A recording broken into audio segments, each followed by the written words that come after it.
It recognizes our belief in God, our country, not just individuals, our country, our founding fathers codified this in the documents that founded this country. Our reliance, our belief in God, and our reliance upon God. Of that, there's just no debate on that. You may like it, may not like it. Declaration of Independence, we find these truths to be self-evident, that we are endowed by our Creator with certain inalienable rights, of which are life, liberty, and pursuit of happiness. It goes on in the Constitution to say we are putting together this Constitution in a preamble to secure the blessings, not only for ourselves, for posterity. And that Constitution followed with a Bill of Rights that enumerated those godly rights given to man, including the very first one, which was the right to believe in God and to express that belief anytime, anywhere, including the public square. 33 million.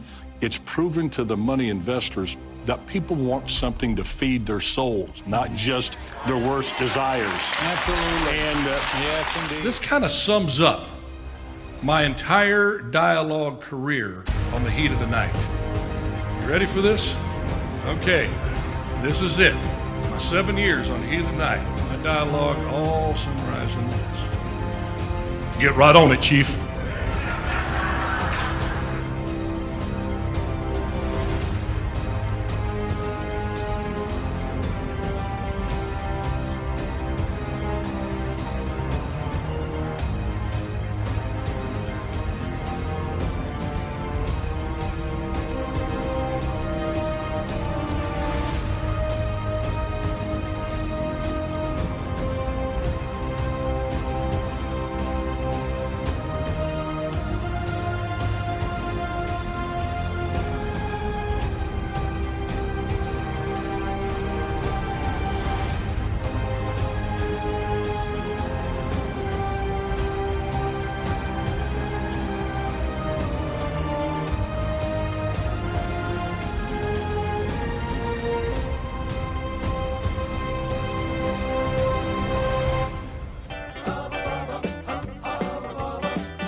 But Bubba's my name. I like my iced tea sweet and my women the same. I'm your brown-haired badge here in little old Sparta, but nobody's bigger or tougher or smarter. If you're looking to fight, best not be with me.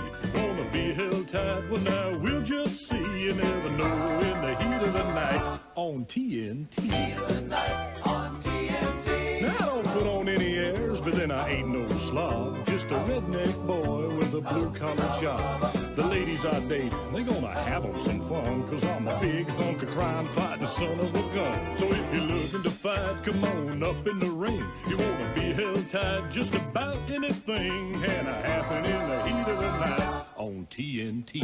Hubba, hubba, hubba, hubba, heat of the night on TNT. Yeah. Left in the game. Do you believe in miracles? Yes! Unbelievable. We are live.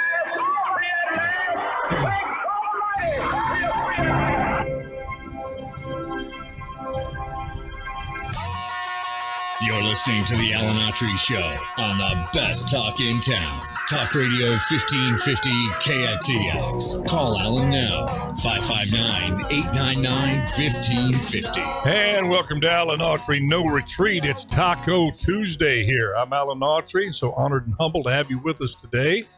As always, July 5th, the day after Independence Day. Well, it's been 3 days, Bulls Bob. Yep, been a while. That's the longest I've been off the air here in a while. I missed the folks. Yeah. July 4th, you had a good time. Had a great time. Now, you weren't with us on Friday. You had an even better time with the grandkids, right? Took my grandson over to the Central Coast. Oh. And for folks who don't know where we're at, we're about 2.5 hours from Fresno to the beautiful Central Coast of California. Mm-hmm. He had a great time. Pismo, Avila Beach. We went to Morro Bay and Cayucas. Oh, yeah. Excellent. He loved it. Nothing like that grandpa, grandson, granddaughter time. I tell you. Absolutely loved it. That's a long way from 5th grade, Mr. Abbott. Like we'd ever be grandpas talking about our grandkids with such excitement. Oh yeah, happy to talk about it. More than happy. It's like a rebirth, a second life, right? It is. There's something to this stuff, man. It was awesome. We had a great time. This thing called old age here. Hey, July 4th. Excuse me. As we remember and celebrate the birth of this great nation with all of its problems. Sure, it's not perfect, but we recognize that the founding fathers did when they said we're going to pursue a more perfect union. They knew they weren't perfect from the get-go. But my goodness, if you would codify individual freedoms given by God as a starting point, that's a pretty good set of principles to build a country around. Yep, absolutely. But I have this question. We got that out of the way. Love to celebrate July 4th. But how could you really be happy on the aesthetic things that happen and love dogs too? Yeah, exactly. Animals. Man, it's got to be the worst domestic animal night of the year for dogs. Yeah. Jeremy and I were talking. We haven't covered the ears of the dogs. My God. Well, when we had our cat, even our cat was terrified, and the cats did. I've never seen cats react. She used to hide behind the toilet. Your cat did. Yeah, our cat did. That's interesting. Our dog was kind of dopey. She'd just look up and howl. Maybe she had a little gender dysphoria. Your cat. That could be. They're discovering new things. Didn't know what she was. Yeah, maybe a little dog but there. Yeah, no, I'm telling you. Really, it got to her. It got to our cat. And last night, I don't know. A couple old dudes coughing in our radio show. Ray Appleton, we're not. No cough button. Yeah. Where's that mute button? Sorry, we don't have one. Go ahead. I rudely interrupted. Well, last night, I don't know what the guy behind me on the other street was firing, but it sounded like a howitzer. Our windows rattled, and we have double pane windows, so that's a feat. This guy's firing these things off, and I felt like I was in the middle of a war zone back there. And it wasn't just for 10 minutes. He'd fire one off about 9:30, and then at 10 he'd fire another one off. How bad did you want to go over there and knock on? Oh, I wanted to say, come on. Well, I mean, really? We didn't. I almost did the same thing last night. Come on. Yeah, we had the same situation. I mean, some really major. You don't even call them fireworks. You call them ammo, man. You call them heavy-duty weapons. Ship those things to Ukraine, and Zelensky wins it in 2 days. It was pretty intense for a while. Oh my goodness! But anyway, if you love animals, it's a tough night. Yep. Our dog now is with. We had to let our dog go to another family who's taking care of it quite well. But prior to that, for the last 5 July 4ths, it's just you look forward to it, but then you're just going, terrified. Oh man, you're looking at the dog and they seem so tranquil. And they go, dude, you don't know what's in store for you. Wait till dark. Dark here.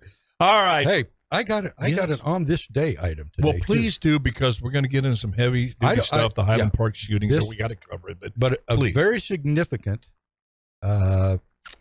circumstance happened 75 years ago today. 5 years before. Yeah, 75 years ago today. And as soon as I give you a little bit of a clue on this, well, I'm not gonna fool around with it. 3 months. Do you think I'm going to get it? 3 months. Oh, okay. Well. 75 I didn't take my Prevagen last night. 75 years ago, there was two major significant events in professional sports. 47. Yes. Okay. Yeah. This one is the first one was in April, and the second one was in July of the same year. Okay. Same year. Same year. And we're in, and so I'm thinking even year Olympics? No. Okay. Same year. I hate to see you struggle like this. I am struggling. And so is the audience trying to say. Okay, well, let's get through this. Okay. Larry Doby. Name ring a bell? Oh, yes. First black baseball player in the American League. In the American League. Right. Jackie Robinson, Brooklyn Dodgers. And he gets overlooked and forgotten a lot, doesn't he? Overlooked all the time. I had his baseball card, did you? July 5th, 1947, Larry Doby made his debut for the Cleveland Indians to become the first black baseball player in the American League. And he's always overlooked. He's always overlooked. Because Jackie, obviously, for what he did 3 months early. He was the first. He was the first. Yeah. But Doby was the first in the American League, and one heck of a player. Yes, he was. He's a Hall of Famer. He was a 7-time All-Star, Finished second in the MVP voting in 1954, something like that. But a guy that we should remember for being the first in the American League, first black player in the American League in 1947. So that's on this day. That's big July stuff. 5th. but did you have his baseball? I did not have his baseball. Oh gosh, I had about 8 of him. And I remember going Larry Doby because he in 47. So it was early 60s when I had the baseball cards there. So he was at the twilight of his career. And you look on the back, I see his picture right in front of my face. He didn't have a cap on, if I'm remembering correctly, which I may not be. But I remember Larry Doby because I like the sound of the name. Yeah, Larry Doby, But tremendous baseball. Yes, great ball player. And obviously a pioneer in the American League. Absolutely. So, we will not forget Larry Doby on this show. Don't need to forget that. Every July 5th from here on, yeah, we will be acknowledging Mr. Larry Doby because that is a major event. It's there's a lot of folks out there. When you do a little research, that history seems to forget that made a huge impact on things, but the magnitude of the first kind of overshadows them in what they meant. And one of these days, one night I was sitting around a couple of years back on this very subject, kind of unsung heroes, and it just started making a list of them. None of them come to mind right now. Kind of illustrates the point. Yeah. But Larry Doby. Okay. Hey, we got to go to this Highland Park shooting. My goodness. And I hate to say putting a damper on July 4th. I see these news reports. And I know you got to frame it some way, media. On shows like this, we have to frame it in some way. I know you're planning your cookout. You're planning to do the parade, and somebody has to spoil the parade, by climbing up on top of a building, dressing like a woman, and shooting 6 people. So again, I don't know how you phrase that because my goodness, it's just forget the day that it happens to be July 4th. It doesn't make it any more egregious than if it would have happened August 3rd. Yep. I mean, the day what happens, or on Christmas, it doesn't matter what day. I think subliminally we're going, well, it had to happen on July 4th and all this stuff. No, it's a horrible thing. And what's your initial thoughts? I mean, these things are becoming very frequent, Bullet Bob. Well, obviously, I was terribly saddened, as anybody would be, doing a little bit of research. This guy had obtained this firearm legally in the state of Illinois, which has some of the toughest gun laws in the country. But obviously, we need to continue to work on furthering the system to with regard to allowing certain individuals to have guns. And I see you really being careful phrasing this because I know where you stand on this, and I know the fine line. You don't want to sound like, hey, you get more gun control laws and this wouldn't happen. But exactly, to keep them unstable minds, we have to do more about. Go ahead. I didn't mean to interrupt you. I just and you're right because people are ready to jump like hogs in a meat house on you. Right? Oh, you and them left-wing liberals that want gun control and take my gun away. That's never going to happen. But I guess the question is, this guy obtained this firearm legally, so he went through the regular procedures, the regular protocol that you have to go through, and still was able to get this firearm. We're never, in my humble opinion, going to be able to stop these kind of wackos from doing what they do. Let me ask you this. Which is, that's sad. That's terrible. Let me ask you this. A lot of the same folks that are calling for banning guns that think that they're going to be able to keep the guns out of the hands that want them, people that want guns, will be a lot of the same folks who say, why are you trying to ban drugs? People are going to get it. It's just going to be a black market develop on drugs like alcohol back in the day when there was prohibition. And I'm not saying you shouldn't have some sensible gun control. But you have these folks on one side of their mouth, oh, it's never going to work on drugs. You can't keep it. But somehow, if you ban guns, people that want it aren't going to be able to get them when all of the data proves that to be absolutely false. So the cities that have the tightest gun control have some of the worst gun violence. Chicago comes to mind, Baltimore. What happened in Chicago this weekend? Did I write that down? I have some stats here from what happened this weekend. In Chicago, go rattle them off, man. Well, New York City, 13 people shot, 3 killed. Kansas City, 6 people shot. Richmond, Virginia, 6 people shot. Kenosha, Wisconsin, familiar city, 5 shot, 1 killed. In Indianapolis, 2 kids in a bounce house were shot. Mm-hmm. Philadelphia, 2 cops shot. Sacramento, let's bring it on home to Gavin Newsom's home state and our state capital. 4 people shot, 1 killed outside a nightclub in Sacramento. Oh. And this is just after several months ago, a number of people shot and 3 or 4 people killed in another nightclub in Sacramento. So this is across the board, across the country, and you're never going to stop these yo-yos from doing this. Maybe we can reduce, that's the unknown. But Bullet Bob, I guess that's a bad phrase to use right now. Yeah, probably. But anyway, it's already said. I'm not going to stop using your nickname because of this. This epidemic has become a pandemic because it's now international. It's an international phenomenon. If you read the last couple of weeks, just recently, a couple of days ago, in Copenhagen, a random shooting, 2 people dead. A week prior, Norway.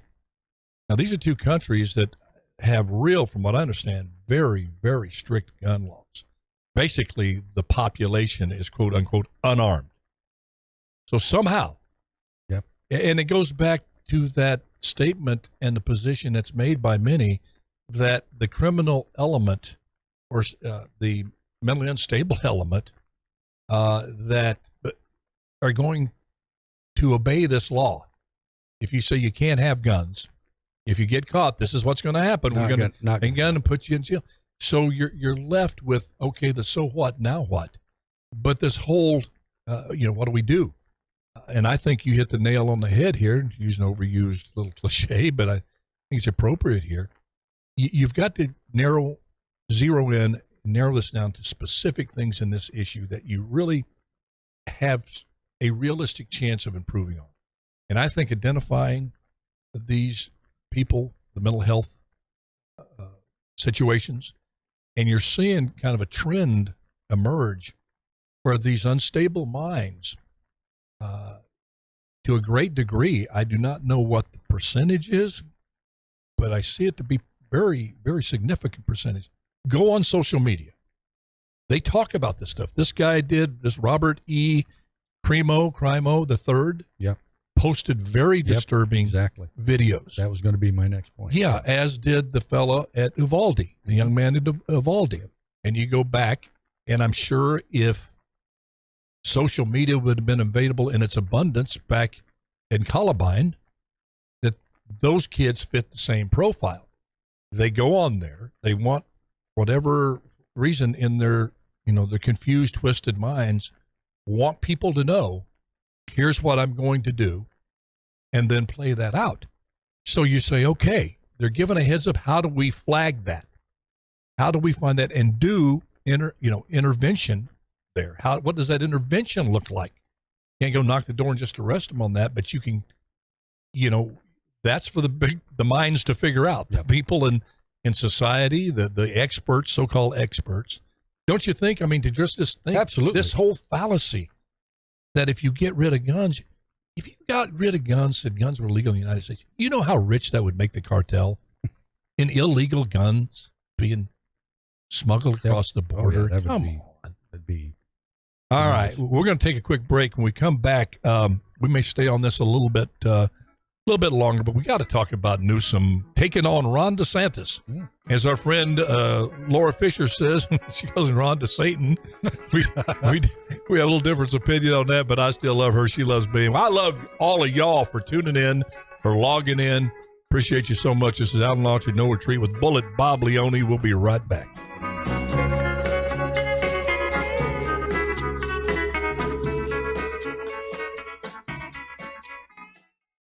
We also have Laura on the line. Okay.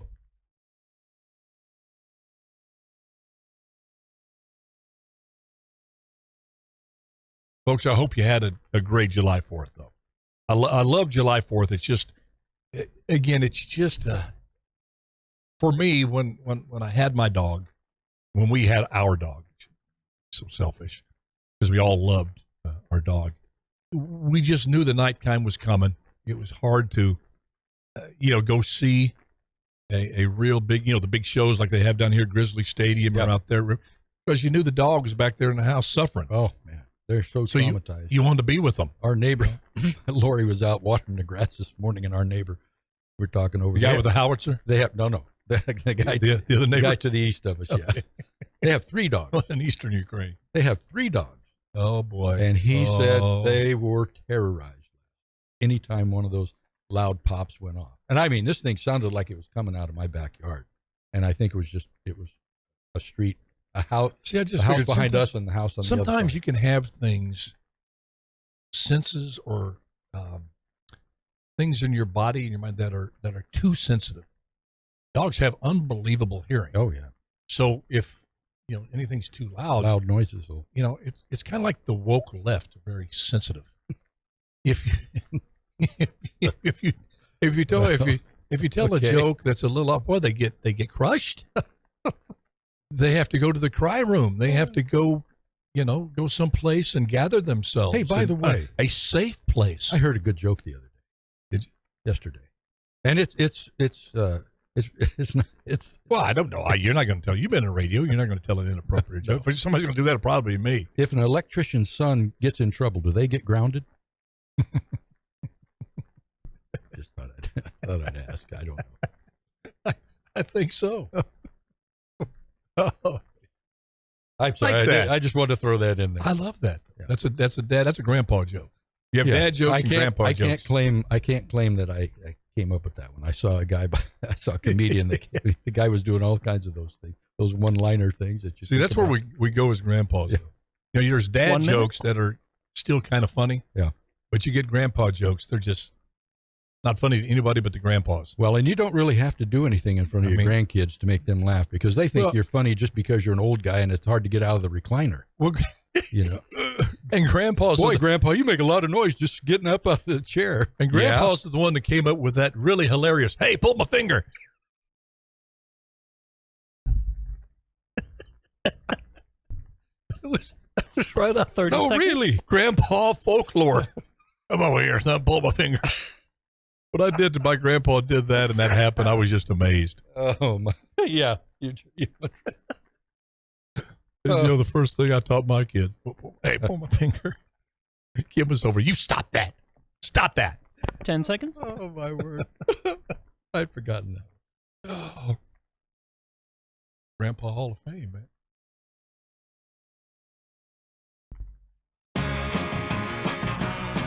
You're listening to the Alan Autry Show on the best talk in town.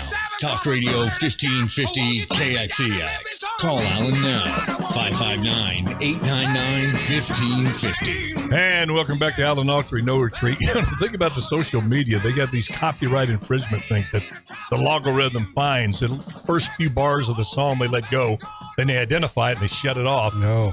And so I started to jam here, and then it goes off, and social media folks are looking like I'm having like a seizure. But, do people really want to see you I don't think so. I don't think so. But jam, I will continue. I've been made to jam. I only have a few more years, or who knows, very little time left on this earth to continue to jam. Less jamming time. And I will jam to my breath. All right, we got let's go to Laura. She has some info on the shooting. Laura, welcome. Hello. Hey there, dear. How you doing? I'm good. My poor dog. She's still recovering from 4th of July. She has to be sedated. Oh, man. Yeah. Well, Jeremy and I were talking before the show, and one time he had to take Benadryl or something like that for the dog. And those of you who are not, I wouldn't even call them animal lovers. I like all animals except snakes. I go to my way to kill them. Sorry, I just will. I'm on the side of the road out here in the country. If I see one slithering, I'll drive the car out off the side, try to get them. I know that doesn't endear myself to the snake lovers, but dogs, there's dog lovers are a different breed. Pun intended. And veterans. And people forget about veterans. All the veterans up at the Emery Bennett Nursing Home that I do have the dogs. Actually, I was there yesterday. I threw a party for them. No, they have PTSD. A lot of them. And when they hear those things go off, I mean, they actually knock them all out. Oh, my goodness. You're absolutely right. I have, things that you would never. I had a friend of mine that we work out together, Vietnam veteran Bullet. And here at Grizzly Stadium, one night they had Veterans Night and had all the Vietnam veterans come out in their uniforms. And they went out on the field, lined up, and the people clapped for them and honored them and all that. So the next, the next day I see him in the gym, and I said, how was that? That must have been great. He goes, it was awful. I go, what do you mean? He says, I'm standing out there, and I go to my buddy. I go, are you feeling what I'm feeling? He goes, absolutely. And what it was is they were in their uniforms out in an open area. And in Vietnam, you did not want to be in an open area at all for snipers. And, excuse me, dadgummit, I'm sorry, folks, got that wrong. And so things you would never think about our veterans deal with. Thanks for bringing that up. Oh, my goodness. Forgot about it. Yeah. So what's the info on this horrible shooting at Highland Park you have for us? Well, interestingly enough, I was having a conversation with a gentleman he's a now retired psychiatrist. And he was actually at the nursing home yesterday, and he volunteers in the evenings because they're so close to where they hold the large fireworks display in Daytona, and it's very loud. And so anybody that can't take a sedative, he stays there with them, which I think is really incredibly kind of him. Yeah. But anyway, he and I were having a conversation while they were all partying yesterday with all the girls in their 4th of July bikinis. So, yes, I brought a whole bunch of girls in bikinis to the nursing home. So he was talking about how he's actually been looking at these mass shootings for the last several years. And he went back pre-1980. And there were virtually none. You realize that? There were virtually none at all. Yeah. Well, I have my own theory. My theory is this country is slowly but surely losing or forfeiting, abdicating its soul. It's they've tried to kick God out of every institution that we have. You know, God is no longer welcome. God's always there. You can't kick God out. He's there, and it's a moral issue. It's a spiritual battle going on. It's a very specific issue with these, like this kid yesterday, the kid in Uvalde. These kids that go in and shoot these schools up, that shoot these grocery stores up. And the reason that 1980 is a very, very important number is because that's the year that CNN was launched. Mm. And I know this is going to sound really crazy, but there have been studies that are now coming out. I was talking to him yesterday, and he gave me a whole bunch of information, told me to link it, and I read it all last night. And there is a correlation between this shift in our media coverage and these shootings. If you look at these people specifically, and I don't mean the gangs that are shooting cops. I don't.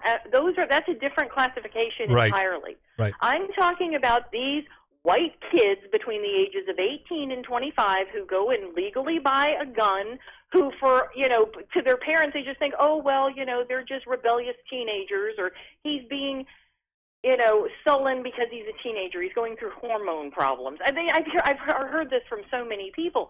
And even doctors dismiss mental illness in teenagers oftentimes, as they say, because they're going through puberty and all this. But if you look at the common denominator among all of them, every single one of them, they all have either a manifesto or they make videos on social media talking about there's a pattern. They're going to be so powerful. They're going to be, because they feel powerless and invisible. And they're going to go out as a monster, and they're going to have international notoriety. CNN did it yesterday, all day long.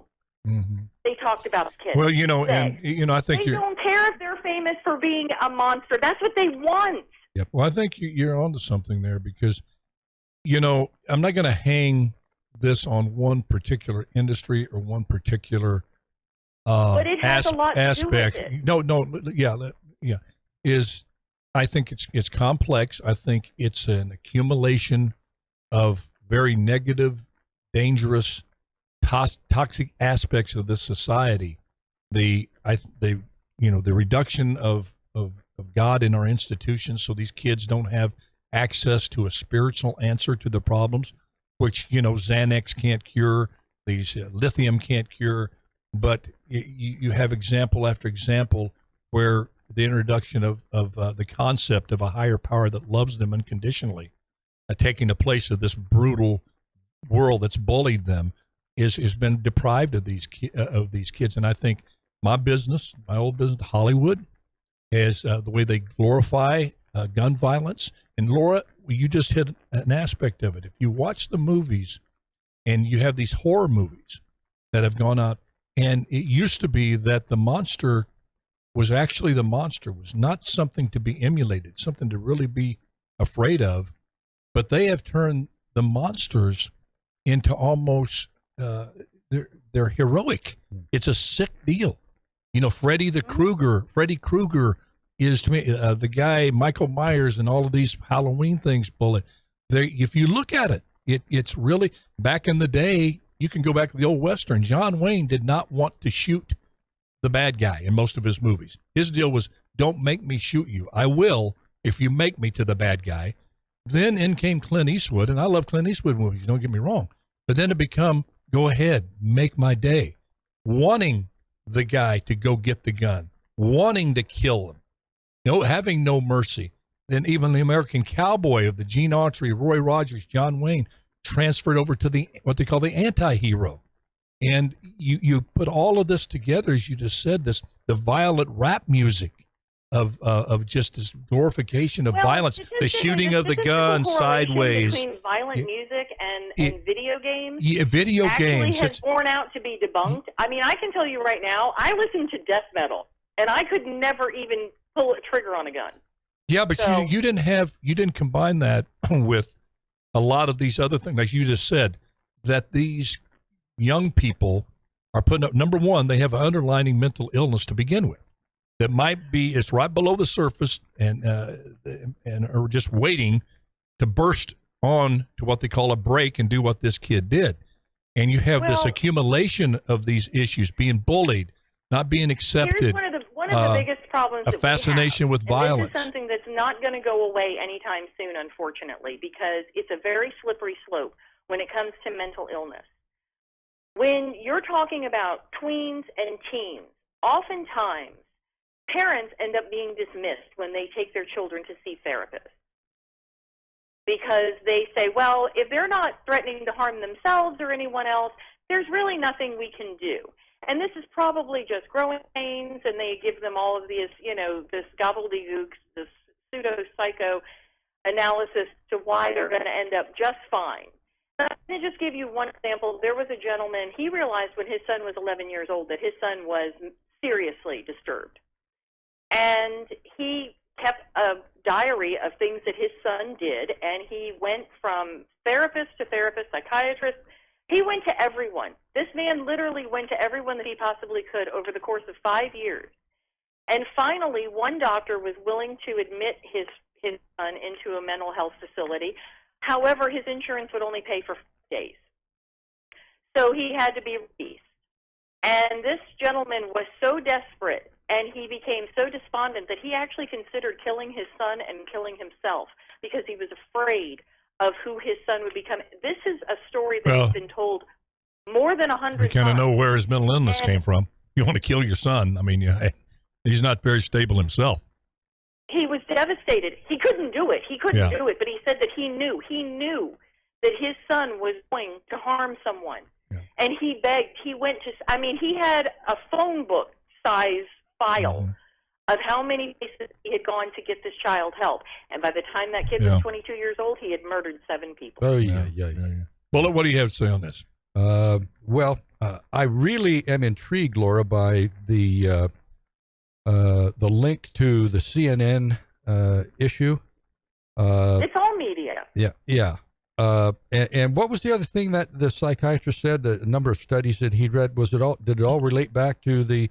It all related back to CNN? To media, because in other countries, they have certain laws in place that prohibit. Like, there was an incident that happened back in 1988. I believe it was in Sweden. A gentleman, he was a serial killer, killed 4 people, and was attempted to kill a 5th. She got away. Well, they were prohibited from sensationalizing this. Mm-hmm. They were told, you report the facts, that is it. Don't, it's not to be played on a loop over and over and over, and you're not going to disseminate this man's life. You're not, like they do on this media. And because of that, they found that they do actually, there is a correlation between because this inspires people. Sure. This kid may not come out and say, oh, I was inspired by Yuval. They did nothing for days but talk about this shooter. Mm-hmm. They turned him into an international celebrity. Yeah. I tell you it's a very, very complicated. That's very alluring and attractive to someone who is a sociopath. Yeah, you make a good point. Who feels bullied and has no voice and is invisible. You're right. Yeah. You make a good point. He's powerful now. Well, we're going to take a break here, and Laura, we appreciate you calling in. You make some very, very good points, and it's something that. Folks, we got to get to the bottom of. We just got to get better at it. Yep. And that's one thing all parties can come together on, whether you're whatever political persuasion you may be. We all know party. Exactly that we have to address this. We'll be right back. It's the Alan Autry, No Retreat.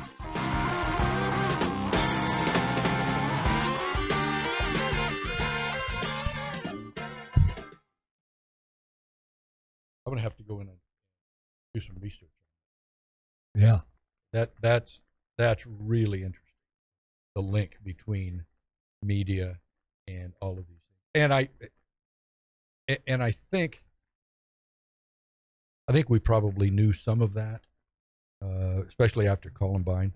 Yeah, that was part of the equation. Yeah. But I'd really like to dig into that, and I'm going to go on after we get out of here and look that up for more information. I think that's really, really interesting. That's why it just really irks me to see, especially the woke far left, just barking up a tree that they know is wrong.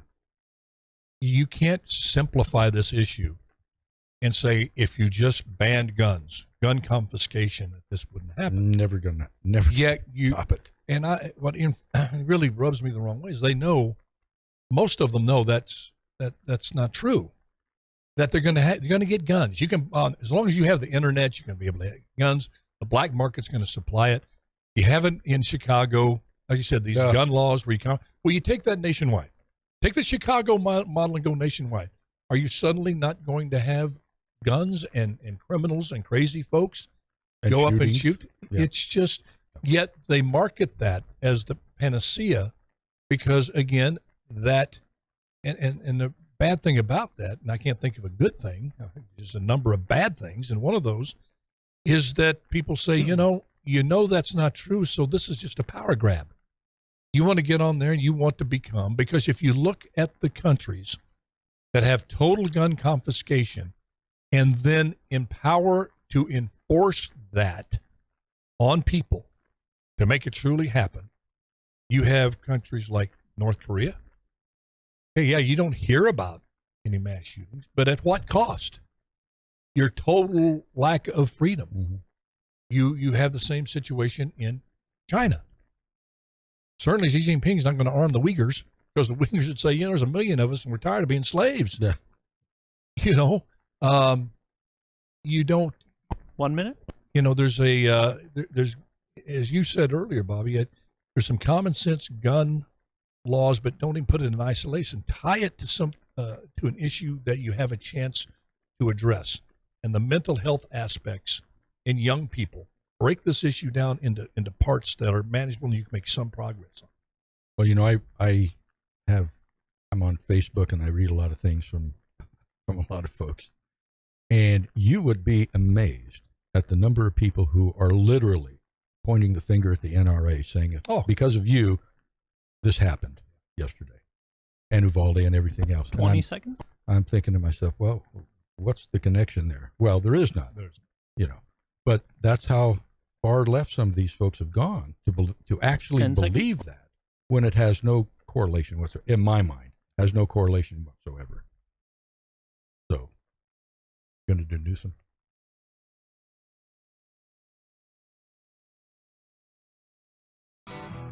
You're listening to the Alan Autry Show on the best talk in town.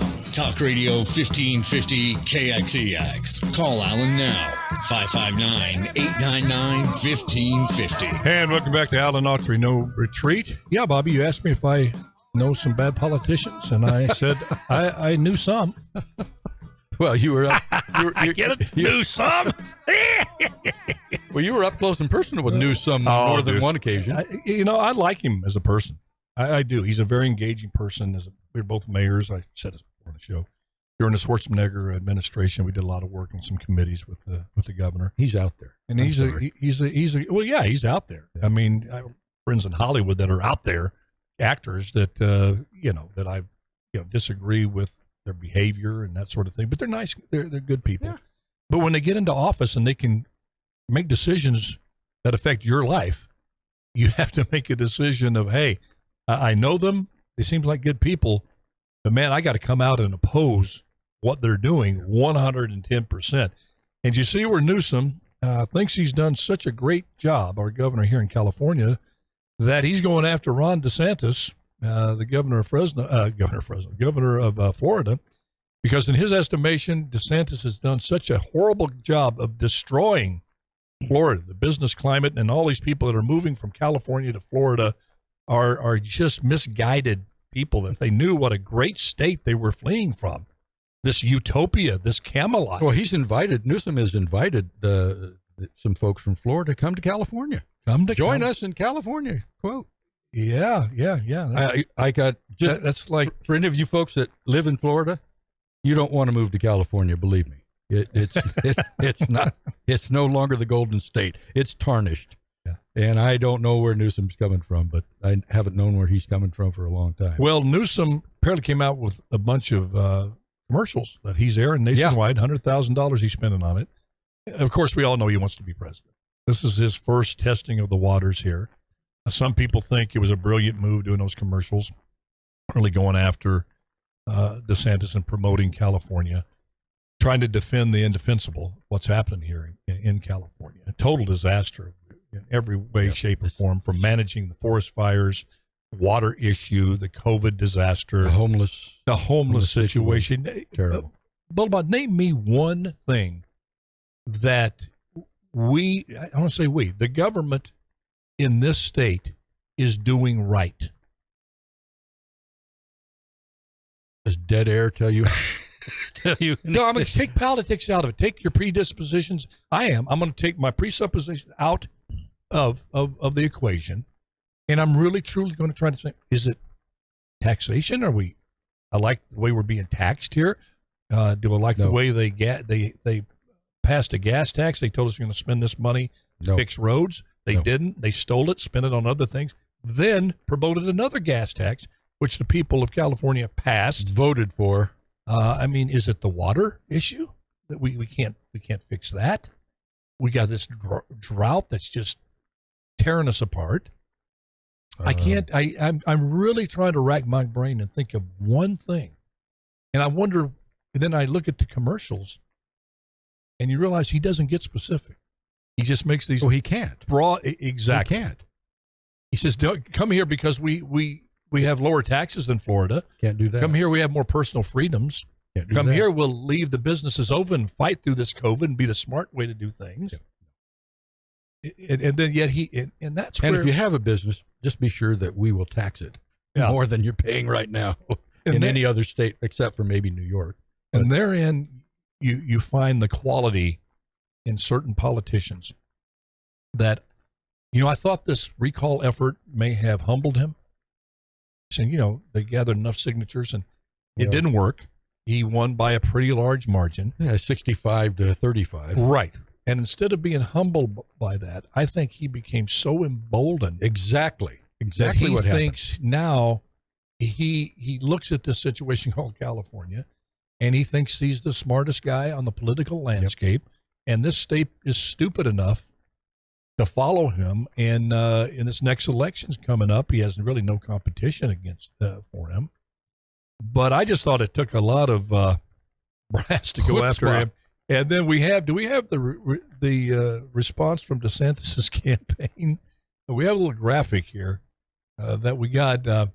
Here's DeSantis' folks responding to Gavin Newsom's commercials, really pounding Florida and promoting California. It says, pass the popcorn for this desperate attempt to win back California refugees who fled the hellhole he created in his state to come to Florida. Yeah, pretty much in a nutshell. Not only Florida, but to expand that, I have several friends who've moved to Tennessee. Yeah, I have a good friend. Just in the last 5 years, I've had friends that have moved to Tennessee. Three friends have moved to Tennessee. All the folks in the South. Doesn't that make you feel comfortable? A bunch of people from California are coming your way. Two good friends, husband and wife, have moved to Texas, up in North Texas, and another one who's moved to Florida. Believe it or not, actually moved to Florida, and several another family just moved to Idaho, and there's a lot of Californians in Idaho. So, folks, they're not flocking to California because everything's wonderful over here. It's tough, and it's especially tough for the average Joe. Newsom doesn't have a clue as to what the average Joe is going through. Well, obviously, I say obviously because I know how this operation works in California. And 8 years as mayor, I really got into the DNA of politics and how politics, particularly in California, is connected to the national scene inextricably. Oh, yeah. Absolutely. So the Democrats that are successful here are very are a part of the whole Democratic machine.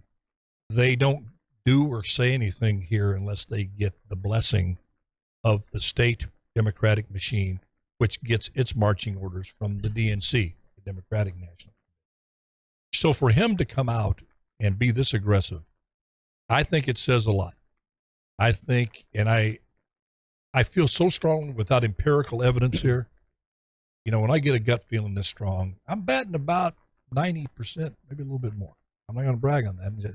I seldom say something like I'm going to say unless I'm this sure about it. He's not acting alone on this. He got the blessing of the DNC to make this aggressive attack on DeSantis. Oh, certainly. Because they have picked Gavin Newsom as their candidate in 2024 instead of Joe Biden. If you look on the Democratic bench, if it was, a football team, there's not much on that bench at all. You have Hillary Clinton and then who? It's not going to be Kamala Harris. They know that she's unelectable. Hillary's advancing in age and all the baggage that comes with that. Mm-hmm. So they've looked at the landscape, and number one, it's like, who would want to come forward and do it? There's some other governors that people haven't really heard about. There's a Democratic governor of Kentucky, Bullitt, that's doing a pretty decent job. From what I understand, pretty common sense guy, as many of the Southern Democrats are. They have more common sense per square inch there in their Democratic Party. But it's obvious that they've made their decision that they're going to get behind Newsom and think he looks well, can talk well. And do you think he has a chance? No, to be president? I do. Yeah, I do. I hate to say it, but I do too. The other issue, to dovetail on what you said, is to destroy DeSantis as well. Right. Any kind of opposition at this point. So there's a two-pronged attack, I think, here, and that is to promote Newsom as a potential 2024 Democratic nominee, and at the same time to get to DeSantis as much as they can and try to eliminate him from any kind of possible presidential run. I think he has no chance in a debate with Ron DeSantis. Ron DeSantis is not, in terms of communication skills, ability to retrieve information, regurgitate that information in a clear and concise way, combined with a real, a controlled, aggressive manner, which good politicians have. I'd like to see them because go at each other. That'd be a great debate. I would love to see that. I think there's nothing, but in every debate, you have to finally rely on facts. They say facts don't matter, but it's going to be tough, I think, for Newsom. I think he's going to grab onto the abortion issue. I think that's all they really have at this point.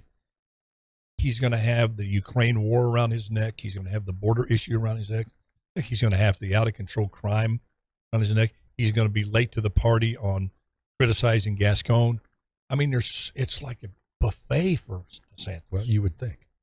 Do you think Newsom will be is the front runner for the Democratic side right now? Because of I think there's no way he does this, what he's doing. Unless that's the plan. The Democratic, say not for publication, Gavin, but you're our guy. Yeah. I think because, him and Pelosi are related. You know it's his nephew. He's his nephew, right? Some nephew. relationship there. Yeah. But Pelosi, that old guard, still has enormous power in the Democratic Party. Now, you have the squad coming up, inching up, but they've greatly weakened themselves because they've seen all these woke policies put into play, and it's been a disaster. From the critical race theory, to this, this guy's coming out going, we like $8 gasoline because we like the new liberal world order that we're trying to impose. The Green New Deal. Oh, my gosh, these people are coming out and just like you said earlier before the show, they're not even trying to hide it. They're saying out loud now. And America does not want to, number one, hate their country. And Americans still want to be able to put food on their table. And Americans still want to be able to drive their kids to school in their cars. Yeah. There's just too much of this change that under the best circumstances for them would be a disaster, because these are policies that do not fit the human nature to be free and to be part of something that they love. And we love our country. There's too many people out there that still love their country. Did you see that did you see that video of Ilhan Omar at a concert in Minneapolis the other day getting booed by the people in her district? in Minneapolis. She's from Minnesota. Right? In Minnesota. And she was at a concert. Apparently this famous Somali singer was there.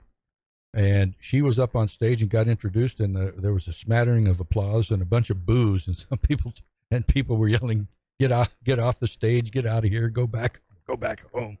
I would assume it'd be a primarily Somali audience. And I'm glad you brought that up, because we just got a few minutes.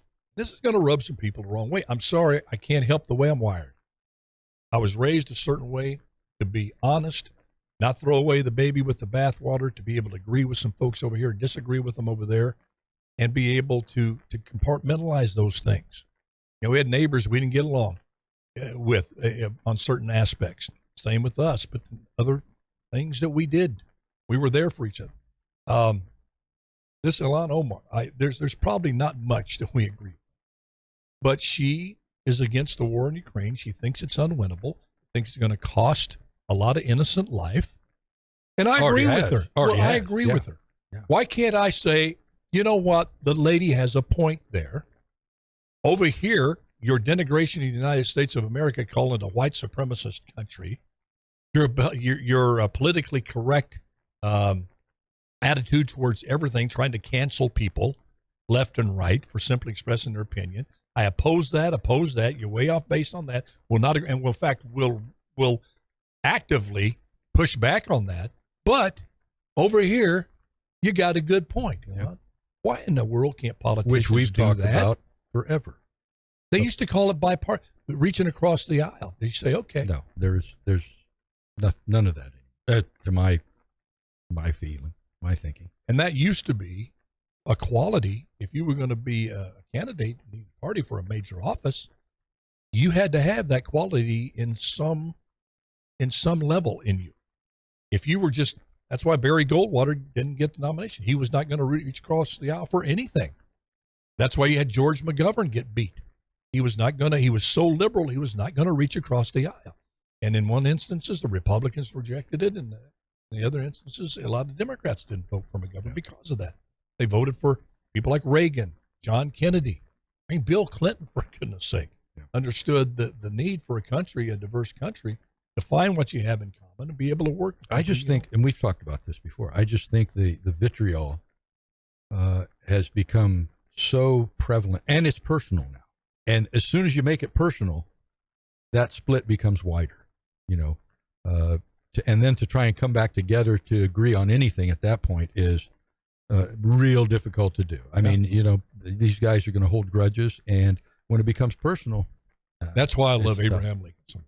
He was vilified, ridiculed, and yet he never lost sight of the goal, and that was to keep the Union together. He did. He used it with humor, used humor to kind of push back on these things, and I think the most consequential president we've ever had was Abraham Lincoln. But we're in 2022. Not too many Abes running around, are there? Gavin Newsom's running around. That's never a good thing. Well, if there's Abe running around, he's out there chopping wood right now in Illinois. But we can't. Abe, hurry up! Second coming of Abe. Get into politics and get here. Save our sorry butts. Oh, there's the music. Leonard Slide. What time is it? It's 23 seconds remaining in the show, buddy. Folks, thanks for tuning in. Taco Tuesday. Love you.